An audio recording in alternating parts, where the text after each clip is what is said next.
Hello everyone, welcome to our YouTube channel. दोस्तों, हम लोग यूपी पीजीटी 2016 यूपी पीजीटी 2016 के सारे क्वेश्चन को कंप्लीट कर चुके हैं। इसको हम लोग कंप्लीट कर चुके हैं। आज से हमें स्टार्ट करना है यूपी पीजीटी 2013। तो 2016 के बाद 16 का पेपर जो कि 19 में हुआ था उसको हम लोग कंप्लीट कर चुके हैं। आज हमें पीजीटी 2013 स्टार्ट करना है। तो चलते हैं, स्टार्ट करते हैं। उससे पहले अगर आप लोग चैनल पर नए हैं तो प्लीज चैनल को सब्सक्राइब कर लीजिए और वीडियो को लाइक कर दीजिए तथा शेयर करिए जिससे कि और भी लोगों का फायदा हो सके। चलिए स्टार्ट करते हैं। पहला क्वेश्चन देखते हैं। Which hybridization is present in ClF3? तो ClF3 में हाइब्रिडाइजेशन बताना है। तो कितना आसान है, ठीक है, बहुत आसान है। फिलहाल मैं आपको इसको अच्छे से दिखा देता हूं। यहां पे क्लोरीन जो है ये सेंट्रल एटम हो जाएगा, सेंट्रल एटम, ठीक है, और इससे एक F जुड़ेगा, फिर एक F जुड़ेगा और फिर एक F जुड़ेगा। यानी कि क्लोरीन के आउटर सेल में 7 इलेक्ट्रॉन होंगे और इसके एक एक इलेक्ट्रॉन से शेयरिंग करके फ्लोरीन अटैच हो जाएगा और इसके पास अभी 2 लोन पेयर हो जाएंगे, एक लोन पेयर और एक lone pair, 2 lone pair electron इसके पास बच जाएंगे। तो आप देखिए, क्लोरीन सेंट्रल मेटल के पास 1 2 3 बॉन्ड पेयर और 2 लोन पेयर हो जाएंगे। अगर आप देखिए तो total number of bond pair plus lone pair अगर हम कैलकुलेट करेंगे तो यहाँ पे बॉन्ड पेयर 1 2 3 हो जाएगा और प्लस लोन पेयर 2 हो जाएगा, ठीक है। तो यही H की वैल्यू होती है, H is equal to 3 to 5। अगर H की वैल्यू, H मतलब हाइब्रिडाइजेशन, जस्ट नोटेशन है, ठीक है। इसका मतलब इसमें sp3 डिहाइब्रिडाइजेशन हो जाएगा, ठीक है। sp3 डिहाइब्रिडाइजेशन होगा। अगर इसकी ज्योमेट्री की बात करी जाए तो पहली बात, ये रेगुलर ज्योमेट्री तो होगी नहीं। अगर किसी भी मॉलिक्यूल में सेंट्रल एटम के पास लोन पेयर इलेक्ट्रॉन है तो उसकी इरेगुलर ज्योमेट्री होती है। और इसकी ज्योमेट्री देखिए, अगर आप इसको बंद कर दीजिए तो ये टी दिख रहा है, इसका मतलब ये टी शेप्ड बोला जाएगा, ठीक है। टी शेप्ड ज्योमेट्री इसकी हो जाएगी। तो उम्मीद है आपको अच्छे से समझ में आ गया होगा। इसका मतलब इसका जो भी ऑप्शन हो, ऑप्शन ABCD, तो इसमें हाइब्रिडाइजेशन पता चल गया, ज्योमेट्री पता चल गई और आपको स्ट्रक्चर भी देख लिया आपने कैसे है। दूसरे क्वेश्चन पे चलते हैं। Question number 2। Which of the following planes will be absent in a simple cubic system? Simple cubic system में कौन सा प्लेन अब्सेंट होगा? तो देखिए, हम एक यहां पे क्यूब का फॉर्मेशन कर देते हैं, समझिएगा अच्छे से।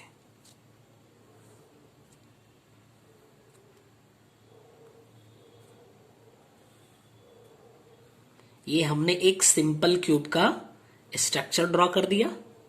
अब देखिए, ये 3D शेप का होगा। तो अगर हम इसको यहां पे कंसीडर कर लेते हैं, एक ये एक्सिस और एक ये एक्सिस और एक ये एक्सिस, ठीक है। ये हमारा एक्स एक्सिस हो गया, ये हमारा वाई एक्सिस हो गया, ये हमारा जेड एक्सिस हो गया। तीनों एक्सिस हमने यहाँ पे ड्रॉ कर लिया। तो अगर इस एक्सिस के लिए बात करेंगे, एक्स एक्सिस पे, तो एक्स एक्सिस पे वाई और जेड क्या होता है? 0 होता है। तो अगर हम इसको ए कह लें तो ये 0 हो जाएगा और ये 0 हो जाएगा ना। अगर केवल एक्स एक्सिस होता तो फिर अगर हम इसके लिए मिलर इंडिसेस फाइंड करते तो आ जाता 1 0 0। ध्यान से समझिएगा, क्योंकि केवल एक है, ये एक्स वाई जेड आप इसको कह सकते हैं, ठीक है। ऐसा होता नहीं मिलर इंडिसेस निकालने के लिए, वो मैं आपको पीछे बता चुका हूं, ठीक है, कि हम कैसे करते हैं। कि समझ लीजिए एक बार, LA और MB और NC, अगर ABC इस क्यूब की एज हो, LMN ये कॉफिशियंट हो, तो सबसे पहले हम इसको इस फॉर्मेट में लिखते हैं। फिर इस कॉफिशियंट का यानी 1/L 1/M and 1/N find करते हैं। इसको फ्रैक्शन के फॉर्म से एग्जैक्ट फॉर्म में लेके आते हैं, ठीक है, यानी इंटीजर के फॉर्म में लेके आते हैं और उसको हम कहते हैं HKL, और इसी HKL को हम यहाँ पे रिप्रेजेंट करते हैं। तो ये प्रोसीजर पूरा होता है मिलर इंडिसेस किसी भी प्लेन के लिखने के लिए। तो इसके लिए अगर आप बात करेंगे तो ये 1 हो जाएगा, बाकी तो 0 हो गया, ठीक है। तो 1 करेंगे तो ये 1 आएगा, बाकी 0। अगर ऐसे ही इसके लिए बात करेंगे आप तो क्या होगा, 0 1 एंड 0 कामा A 0। तो मिलर इंडिसेस इसके लिए 0 1 0 बन जाएगा। और अगर यहां पे कोई पॉइंट है तो 0 0 1 हो जाएगा। तो आई एम सॉरी, 1 नहीं, साइड की बात हो रही है। मिलर इंडिसेस 0 0 और 1 आएगा। अगर कोई ऐसा है जिसमें तीनों प्लेन हो तो इसका मतलब इसका 1 और 1 और 1 ये हो सकता है। अगर किसी में 2 प्लेन होंगे तो इसका मतलब 1 1 0 हो सकता है, यही हो सकता है। अब ऑप्शन देखिए आपका, पहले ऑप्शन में है 1 0 0, ये ए ऑप्शन है। बी ऑप्शन है 2 0 0, सी ऑप्शन 1 1 0, डी ऑप्शन 1 1 1, ठीक है। तो ये भी हो सकता है, ये भी हो सकता है, ये हो सकता है। बी ऑप्शन आपका यानी 2 0 0 नहीं हो सकता, सॉरी आपको दिखा नहीं, ये देखिए 2 0 0 नहीं हो सकता। 1 0 0 1 1 0 एंड 1 1 1, 2 0 0 नहीं होगा, ठीक है। तो आपको इसका जवाब मिल गया होगा। नेक्स्ट क्वेश्चन पे चलते हैं, question number 3। Magnesium form a covalent compound in ethereal medium with alkali halide, ठीक है, ब्रैकेट में alkyl iodide, whose name is। अब आप समझिए क्या है इसमें कि मैग्नीशियम Mg, इसका reaction ethyl iodide, ethyl means C2H5, iodide means I लगा देंगे। इसका इथरल मीडियम में क्या किया गया, रिएक्शन करवाया गया, ठीक है। तो बनेगा क्या, C2H5MgI, ठीक है। यहां पे डायरेक्ट एथिल से और आयोडाइड से मैग्नीशियम जाके जुड़ जाता है, इसका नाम हो जाएगा एथिल मैग्नीशियम आयोडाइड, ठीक है। और इसी को हम कहते हैं ग्रिग्नार्ड रिएजेंट, ठीक है। क्या बोलते हैं, ग्रिग्नार्ड रिएजेंट, ओके। तो आपका ये कौन सा ऑप्शन पे है, डी ऑप्शन दिया हुआ है, ये सही हो जाएगा। चलिए नेक्स्ट क्वेश्चन पे चलते हैं, क्वेश्चन नंबर 4। क्वेश्चन नंबर 4 है, द नंबर ऑफ एटम्स पर unit cell in a simple cubic FCC and BCC crystal system will be. तो ये क्वेश्चन नंबर 4 देखिए। अब आपको इस क्वेश्चन को समझने के लिए एक हमें सबसे पहले सेल बनानी पड़ेगी। तो अगर हम एक सेल बना दें, देखिएगा, तो अब आप समझिए, अगर यहां पे हर कॉर्नर पे एक एक एटम प्रेजेंट होगा, सबसे सिंपल क्यूबिक सेल की बात हो रही है, ठीक है। सिंपल क्यूबिक सेल में, सिंपल क्यूबिक सेल, इसमें हर कॉर्नर पे जो एटम है, यहां वाला एटम अगर देखिए 3D में चलेंगे तो ये 8 यूनिट सेल में पार्टिसिपेट कर रहा है। तो एक एटम 8 यूनिट में पार्टिसिपेट कर रहा है, टोटल इसमें 8 यूनिट हैं। तो यानी सिंपल क्यूबिक सेल में केवल 1 एटम होंगे। हम यहां पे लिख देते हैं number of atom. Simple cubic cell में केवल एक एटम होगा। अब अगर बात करी जाए FCC की, FCC मतलब होता है फेस सेंटर्ड क्यूबिक सेल, ठीक है। तो फेस सेंटर्ड में ये 1/8 इंटू 8, यानी कॉर्नर पे तो होंगे ही होंगे, साथ ही साथ यहाँ पे फेस में भी होंगे। देखिए हर फेस के, ये पीछे वाला फेस का यहाँ, इस आगे वाले का हमने यहाँ कर लिया और यहाँ पे, और इस नीचे वाले का। तो यानी कि अगर आप ध्यान से देखिए तो यहाँ पे है जो, ठीक है, ऊपर से एक यूनिट सेल आके इसमें पार्टिसिपेट करेगी, यानी कि एक यूनिट सेल यहाँ पे जो एक फेस है उसमें एटम का 1/2 पार्ट होगा। टोटल 6 फेसेस हैं, तो यहां से निकल आएगा 1/2 इंटू 6। तो 1 यहाँ का, 3 यहाँ का, टोटल 4 हो जाएंगे। ऐसे ही अगर BCC में बात करिए, यानी बॉडी सेंटर्ड, तो बॉडी सेंटर्ड मतलब फेस सेंटर्ड नहीं है। केवल कॉर्नर होगा यानी 1/8 इंटू 8 प्लस बॉडी सेंटर्ड यानी बीचों बीच में जहां सारे डायगोनल कट करेंगे, चारों डायगोनल वहां पे होगा यानी 1 वहां पे आ जाएगा, तो टोटल 2 हो जाएंगे। तो सिंपल क्यूबिक सेल में 1, एफसीसी में 4 और बीसीसी में 2, यही हो जाएंगे एटम्स, यानी number of atoms present in simple cubic cell, face centred cell and body centred respectively. So आपका आंसर जो है वो बी सही होगा। उम्मीद है आपको समझ आया होगा। नेक्स्ट क्वेश्चन पे चलते हैं। Question number 5। क्वेश्चन नंबर 5 है the variation of velocity coefficient with temperature can be expressed with any one of the following expression. तो देखिए ये आपका लिक्विड स्टेट से क्वेश्चन है, ठीक है, लिक्विड से या लिक्विड स्टेट जो भी कह लें वहां से रिलेटेड ये क्वेश्चन है। तो जो वेलोसिटी कोफिशिएंट होता है उसको हम एटा से रिप्रेजेंट करते हैं। वेलोसिटी कोफिशिएंट, ठीक है, इसको हम किससे रिप्रेजेंट करते हैं? एटा से। एटा इज इक्वल टू एक power minus capital E upon RT होता है। यही रिलेशन होता है जहां पे E और A कोफिशिएंट माने जाते हैं, ठीक है। तो आपका ये A ऑप्शन सही होगा, सिंपल सी बात है।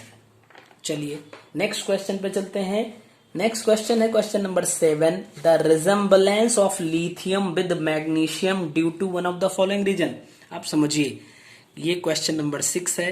लिथियम एंड मैग्नीशियम की कुछ प्रॉपर्टीज जो होती हैं वो रिजेंबल करती हैं, ठीक है, मैच करती हैं, सिमिलर होती हैं, जो कुछ भी आप कहना चाहें। क्यों होती हैं? ड्यू टू डायगोनल रिलेशनशिप, ठीक है, due to diagonal relationship. Simple सा क्वेश्चन है, ठीक है। नेक्स्ट क्वेश्चन पे चलते हैं। Question number 7। क्वेश्चन नंबर 7 क्या है? Haemoglobin is a complex of, ठीक है, हीमोग्लोबिन के बारे में हमें देखना है ये किसका कॉम्प्लेक्स है।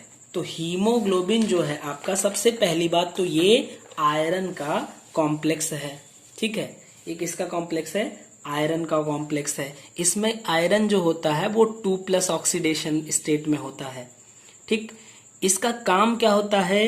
ये ऑक्सीजन का ट्रांसपोर्टेशन करता है, ठीक है,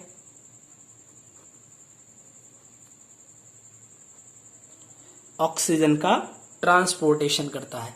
जब ऑक्सीजन Fe से कनेक्ट हो जाता है तो फिर Fe होता है हीमोग्लोबिन में, और जब ऑक्सीजन से ये कनेक्ट हो जाएगा तो हम इसको बोलेंगे ऑक्सी हीमोग्लोबिन, और जब ये ऑक्सीजन खत्म होकर ये कार्बन डाइऑक्साइड से कनेक्ट होगा तो ये हो जाएगा कार्बोक्सी हीमोग्लोबिन, ठीक है। तो हीमोग्लोबिन जो होता है वो एक ग्लोबुलर प्रोटीन होता है, ठीक है, ग्लोबुलर प्रोटीन, ग्लोबुलर प्रोटीन होता है। इतनी बात अगर आप जानेंगे तो बढ़िया है। चलिए नेक्स्ट क्वेश्चन पे चलते हैं। अब क्वेश्चन नंबर 8। क्वेश्चन नंबर 8 कह रहा है which of the following defects results in the decrease of density of crystal. यानी कौन सा इफेक्ट है जो क्रिस्टल की डेंसिटी को डिक्रीज करता है। तो अभी आप लोगों ने देखा था, अभी पीछे 2016 में एक क्वेश्चन आया था जिसमें पूछा था कि वैकेंसी डिफेक्ट किसे बोलते हैं। तो हमने पढ़ा था शॉटकी डिफेक्ट को वैकेंसी डिफेक्ट बोलते हैं। अब आप समझिए, इसको हम वैकेंसी डिफेक्ट के नाम से भी जानते हैं। और इसमें आपने कहा कि equal number of vacancy defect, इसमें क्या होगा? Equal number of cation and anion क्या होते हैं? मिस होते हैं, ठीक है, आर मिसिंग। तो भैया अगर कैटायन और एनायन इक्वल नंबर में यहां से हटेंगे तो क्या होगा? वैकेंसी हो जाएगी। वैकेंसी अगर होगी तो इसका मतलब डेंसिटी डिक्रीज करी कि नहीं करी? आप बताइए। डेंसिटी डिक्रीज करेगी ना, ठीक। तो आपका यही सही जवाब होगा, यानी सॉर्ट की डिफेक्ट ही इसका सही जवाब होगा।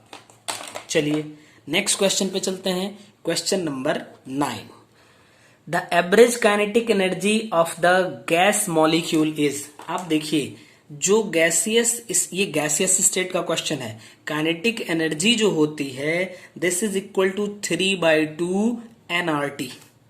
ठीक है, kinetic energy is equal to 3/2 nRT हम इसको लिख सकते हैं। इसका मतलब काइनेटिक एनर्जी डायरेक्टली प्रोपोर्शनल होती है टेम्परेचर के, या इसको आप ऑब्सोल्यूट टेम्परेचर कहते हैं क्योंकि केल्विन पे इसको हम मेजर करते हैं, तो ऑब्सोल्यूट टेम्परेचर भी हम कह सकते हैं। इसका मतलब ये ऑब्सोल्यूट टेम्परेचर के डायरेक्टली प्रोपोर्शनल होगी। बी ऑप्शन आपका सही होगा। चलिए नेक्स्ट क्वेश्चन पे चलते हैं। Question number 10, the effective atomic number of chromium, atomic number 24 in CrNH3 whole 6 Cl3, CrNH3 whole 6 and Cl3। इसमें आपको क्रोमियम के लिए इफेक्टिव एटॉमिक नंबर बताना है। तो इफेक्टिव एटॉमिक नंबर हम कैसे कैलकुलेट करते हैं? सबसे पहले तो आप देखिए क्रोमियम का बताना है आपको, इसका एटॉमिक नंबर कितना होता है 24 लिख दीजिए, कोई दिक्कत नहीं ना। उसके बाद यहां पे देखिए टोटल 6 लिगेंड है और ये सारे के सारे मोनोडेंटेट लिगेंड। मोनोडेंटेट लिगेंड मतलब 2 पेयर ऑफ इलेक्ट्रॉन ये Cr को डोनेट करेंगे, कोई दिक्कत नहीं ना, कोई दिक्कत नहीं है। ये हो गया। अब उसके बाद हाँ एक बात आपको ध्यान में रखनी है कि इस कोऑर्डिनेशन स्फीयर के अंदर ही हमें देखना होता है, इसके बाहर कुछ नहीं देखना होता है। ठीक है, तो ये आपको थोड़ा सा परेशान करेगा। CrNH3 होल 6 इसको करिए, अगर क्लोरीन को हटाइए तो यहाँ पे ट्रिपल प्लस मिल जाएगा आपको। ठीक है, तो अगर यहाँ पे प्लस है तो जितना प्लस है उसको हटा दीजिए आप, अगर ये माइनस होता तो हम ऐड कर देते। तो देखिए ये 12 में से 3 हटा देंगे तो 9 आ जाएगा, 24 में 9 जोड़ दीजिए यानी कि 33। तो क्रोमियम का इफेक्टिव एटॉमिक नंबर जो आएगा वो 33 आ जाएगा। तो आज के लिए इतना ही। हम लोगों ने आज 10 क्वेश्चन कंप्लीट किया है, बहुत छोटा सा वीडियो है ये। 10-10 क्वेश्चन ही हम लोग करते रहेंगे, लास्ट में 15 क्वेश्चन कर लेंगे और 125 कंप्लीट हो जाएगा। आपको पर डे ये वीडियोस मिलते रहेंगे और आप इसको देखते रहिए, और अगर आपको अच्छा लगता है तो लाइक और कमेंट जरूर करिए।